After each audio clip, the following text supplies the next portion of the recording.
All right, so today's grammar point is very, very useful. Well, they're all kind of useful, but this one is especially useful. It struck me as something that you'll be able to apply immediately if you aren't already.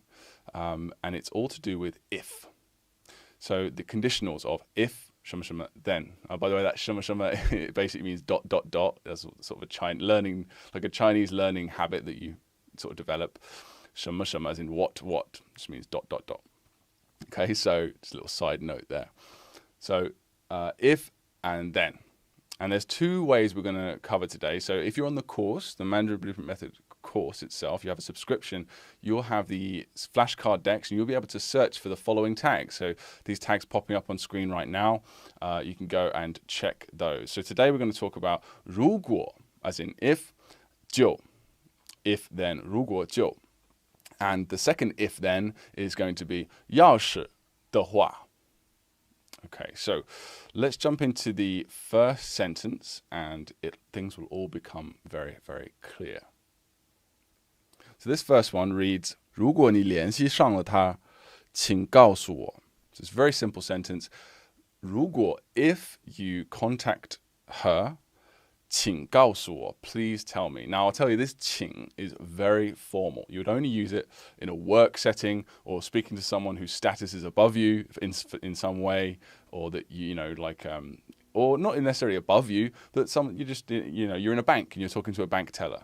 You could say 请 to them. Just some sort of formal situation. Do not use 请 ever in sort of a casual environment. Not because people get offended, but it'll just sound weird because Chinese people do not say please generally like to people that they're in any way personal with. They have ways of saying please, but definitely not 请. Okay. So if you're in any situation that's not formal, you would just say 就告诉我.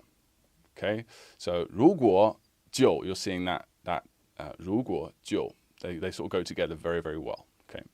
If you manage to reach her, please let me know. 如果你联系上了她，就告诉我. I should also point out here that 如果 and 要是 are interchangeable most of the time. So you could say 要是你联系上了她，就告诉我. Yeah, both are fine. Let's move on to sentence 2. 如果你现在不能打电话的话, that's a weird one, isn't it? 打电话的话.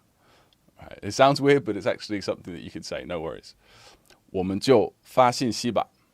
So we've got the 如果 and the 就 again. So let's go through that again slowly. 如果你现在不能打电话的话，我们就发信息吧. 发信息 is send a text instead. So very straightforward, just 如果 and 就. Let's move on to sentence 3. Now this phrase I really like. It's using 如果, but it's using, what is this? If I remember my English teaching days, if you were would be past perfect. I can't remember, but yeah, anyway, so it's if you were my boyfriend, then all would be well. So how to say that if you were construction? 如果什么什么, so 如果 and then 就好了. Just add 如果 and then the thing you want to happen or the you wish was the case, and then 就好了 afterwards. It's very simple. So let's have a look at this one. 如果你是我男朋友就好了. 如果你是我女朋友就好了. If you're my girlfriend, then all would be well. I really like this phrase, and you'll be using it a lot. And a really common phrase that you'll hear is 你开心就好. 你开心就好. So you can actually remove the 如果 and just add the 就好 at the end. And that's a very common one, but be careful with the way you use it because it could come across as sarcastic, especially when you're sending it in a text. Yeah, as long as you're happy, So, and sarcasm does exist heavily in China as well, contrary to popular opinion. So yeah, just watch out for that one. Just make sure you're being sincere when you say it. You have a sincere expression on your face. So that's from level 25. You might see, again, if you're new to this podcast, or you're not on the course, you'll notice that we have levels with every sentence. And that's because these sentences unlock at a certain point. And we only give you these sentences once you know all of the characters or words in them, except for maybe one or two here and there. but you've definitely seen everything before. Okay, so that's why we put the levels there. It's just saying once you get to level 25, which should take you, a couple of months or something like that from 0, you'll be able to read this without any help, without translation or pinyin or anything like that. Okay, it's really cool. So let's move on to sentence 4. Now this sentence is going to show you not only how to use 钥匙, which again can be interchangeable with 如果, but the most important thing about this sentence is not showing you what to use, it's showing you what you can omit if you wish. And Chinese people do that all the time, just like we do in English. We omit tons of words all the time, but it's still technically standard English. Do you know why? Because we're English native speakers and we're saying it. That's why. Okay, so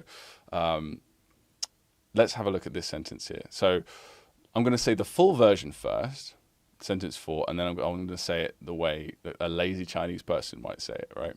Okay, so here we go. 要是睡不着的话，就喝一杯羊奶. I almost said 牛奶. This one's 羊奶, but this one's goat milk instead of cow milk. 要是睡不着的话，就喝一杯羊奶吧. Okay, so now let's say it in the sort of condensed, lazy person way. 睡不着的话，喝一杯羊奶吧. Almost said 牛奶 again. 睡不着的话, so you completely get rid of 要是. And the only thing here that signifies in this sentence, in the shortened version, that it's an if statement is the 的话. And I use this all the time.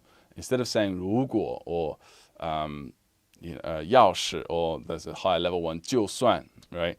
You just say 的话 at the end of the thing that is the if, that is the condition. So if you can't sleep, drink a glass of goat milk. That's an interesting one.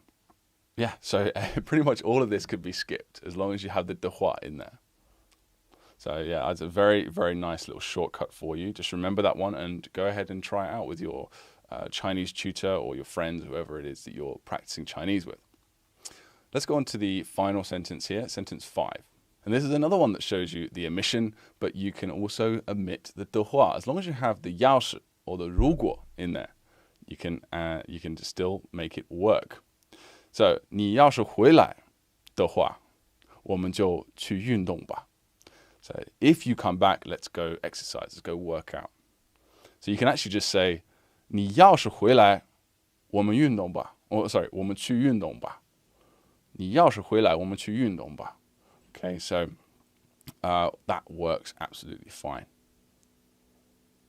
Or guess what you could also do? This is just making this up on the fly, but just looking at the sentence here, you could also just say 你回来的话，我们去运动吧. Or 你回来的话，我们就去运动吧. You can switch around a lot. There's lots of different ways you can omit things, add things in. You can say the full thing, and I tell you just a little tip for you guys. I'm talking about what you can omit, and if you're really confident about what you're saying, and it's just coming out, no problem, very fluent, and you're in a good headspace, or all that sort of stuff. Then say the shortened version if you like. But a little sneaky thing I like to do is I like to, when I'm sort of coming up with thoughts at the same time. Maybe I haven't practiced Chinese for a while, or I'm trying to say a completely new thought that I've never said before, and so I'm a little bit slow. I need a bit of time to think. Say the full version with a bit of space in between, and it gives you time to sort of plan your speech a little bit more. It gives you time to get out your thought, but it also sounds completely native. So for example, if this was me and I was, maybe I was a bit tired, which I usually am these days because I've got a new baby.